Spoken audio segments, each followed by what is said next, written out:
Assalamualaikum warahmatullahi wabarakatuh. Halo adik-adik, kita ketemu lagi nih di pembahasan materi PAI dan Budi Pekerti. Kali ini kita akan membahas materi kelas 11 SMA MA SMK Sederajat bab 5 tentang meneladani jejak langkah ulama Indonesia yang mendunia. Ulama pertama yang akan kita bahas adalah bernama Abu Abdul Mut'i Nawawi Al-Tanari Al-Bantani. Nah, ulama ini juga biasanya disebut dengan Syekh Nawawi Al-Bantani atau Syekh Nawawi Al-Jawi Al-Bantani. Nah, ayahnya sendiri bernama Umar bin Arabi. Dikisahkan bahwa Syekh Nawawi masih keturunan dari Sunan Gunung Jati, salah satu wali Songo yang berada di Cirebon, dari Sultan Banten I, yakni Maulana Hasanuddin. Imam Nawawi juga dikabarkan masih memiliki jalur nasab dari Sayyidina Husain radhiyallahu an, salah satu cucu Rasulullah Shallallahu alaihi wasallam selain Sayyidina Hasan radhiyallahu an. Di dunia, beliau diberi gelar Sayyidul Hijaz atau Maha Guru Jazirah Arab Saudi Arabia sekarang. Adapun tempat tanggal lahir dan wafat, beliau ini di Kampung Tanara, Serang, Banten pada tahun 1815 Masehi atau 1230 Hijriah dan beliau wafat pada tanggal 25 Syawal 1314 Hijriah atau 1897 Masehi. Imam Nawawi Banten merupakan putra pertama Nusantara Indonesia yang menjadi imam Masjidil Haram dan mendapat gelar Sayyidul Hijaz seperti yang dijelaskan di atas ya. Beliau juga membuka majelis ilmu dan salah satu muridnya adalah pendiri organisasi NU. Adapun pendiri dari organisasi NU ini adalah Syekh atau Kiai Haji Hashim Asy'ari. Nah, selanjutnya ada banyak karya tulis yang ditulis oleh Syekh Nawawi Al-Jawi Al-Bantani. Kurang lebih jumlah karya tulis beliau ini berkisar ada 115 karya tulis. Adapun ada 10 kitab yang dipaparkan di slide ini ya. Boleh adik-adik baca. Ada Sulam Al-Munajah, ada Bahjah Al-Wasail, ada At-Tawshih, Qut Al-Habib Al-Gharin, ada Marraqi Al-Ubudiyah, ada Nasoih Al-Ibad, dan lain sebagainya. Boleh untuk di-pause terlebih dahulu untuk dibaca lebih mendalam ya adik-adik.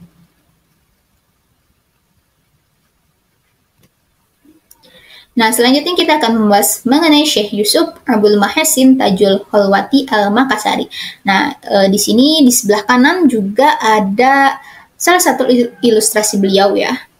Nah, adapun beliau ini lahir di Goa, Sulawesi Selatan pada tanggal 3 Juli 1626. Wafat di Cape Town, Afrika Selatan pada tanggal 23 Mei 1699 pada usia 72 tahun. Mohon maaf kalau ada pelafalan yang salah di dalam menyebutkan nama kota ini ya. Adapun di kalangan rakyat Sulawesi Selatan, beliau mendapat gelar sebagai Tuan Ta Salamaka Rigoa atau Tuan Guru Penyelamat kita dari Goa. Adapun orang tua beliau bernama Abdullah dan Aminah. Nama beliau saat dilahirkan adalah Muhammad Yusuf yang diberikan oleh Sultan Goa yang pertama kali masuk Islam yang bernama Sultan Alauddin. Jadi nama beliau ketika lahir ini adalah namanya Muhammad Yusuf yang diberikan oleh Sultan Goa pertama yang masuk Islam. Adapun Syekh Yusuf ini menikah dengan putri Sultan Goa. Selanjutnya adalah teladan yang dapat kita contoh di antaranya ketekunan beliau, penjelajahan yang beliau lakukan untuk menuntut ilmu dan ikhtiarnya dalam menuntut ilmu. Adapun karya tulisnya adalah Syekh Yusuf dikenal juga sebagai mursyid atau pembimbing tarekat Khalwatiyah. Beliau juga mengajarkan tarekat lainnya antara lain Qadiriyah, Naqsabandiyah, Ba'alawiyah, dan Syatoriyah. Ajaran pokoknya adalah usaha manusia untuk mendekatkan diri kepada Allah yang mengacu pada peningkatan kualitas akhlak yang mulia serta penekanan amal soleh dan zikir. Sedikitnya ada 20 judul buku yang ditulis Syekh Yusuf. Hampir semuanya berbahasa Arab, diantaranya ada 4 yang dimasukkan di dalam slide ini. Yang pertama ada Zubdan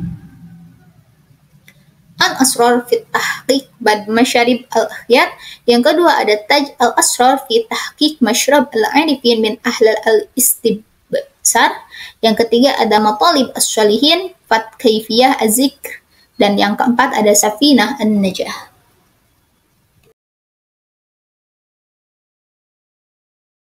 Selanjutnya adalah Abdus Somad bin Abdullah Al-Jawi Al-Palimbani. Beliau lahir di Palembang pada tahun 1116 Hijriah atau 1704 Masehi dan wafat pada tahun 1203 Hijriah dalam usia 85 tahun. Nama panjang beliau terdapat 3 versi. Yang pertama Abdus Somad Al-Jawi Al-Palimbani, yang kedua Abdus Somad bin Abdullah Al-Jawi Al-Palimbani, dan yang terakhir ada Said Abdus Somad bin Abdurrahman Al-Jawi. Selanjutnya adalah teladan yang dapat dicontoh. Capaian besar diperoleh dari ikhtiar dan usaha yang penuh kesungguhan, bertanggung jawab, serta selektif dalam memilih guru. Itu baru usaha lahir, sedangkan usaha dan olah batin tentu tidak dilupakan, baik dari pribadi maupun mohon doa daripada guru-gurunya. Adapun karya tulisnya diantaranya adalah Zahratul Murid fi Bayani Kalimah Tauhid dan Hidayatus Sholihin fi Suluki Maslakil Muttaqin.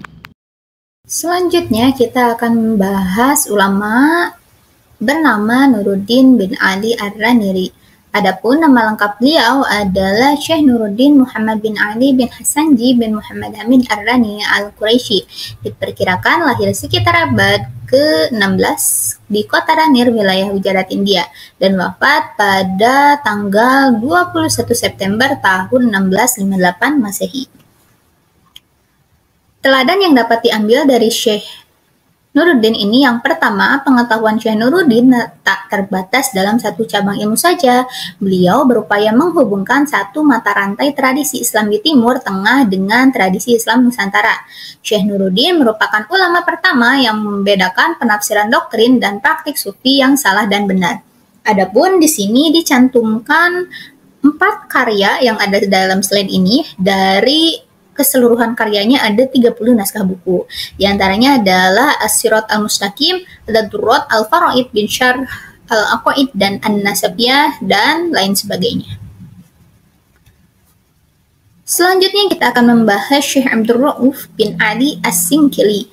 Nama lengkap beliau adalah Aminuddin Abdul Rauf bin Ali Al-Jawi Tsummal Fansuri As-Sinkili, lahir pada tahun 1615 Masehi, sementara wafat di Kuala Aceh pada tahun 1693 Masehi. Beberapa ahli berpendapat beliau merupakan putra asli pribumi beretnis Minang pesisir di Singkil yang telah menganut agama Islam pada masa itu. Pendapat lain mengatakan beliau berasal dari etnis Batak Singkil yang beragama Islam yang tidak diketahui marganya.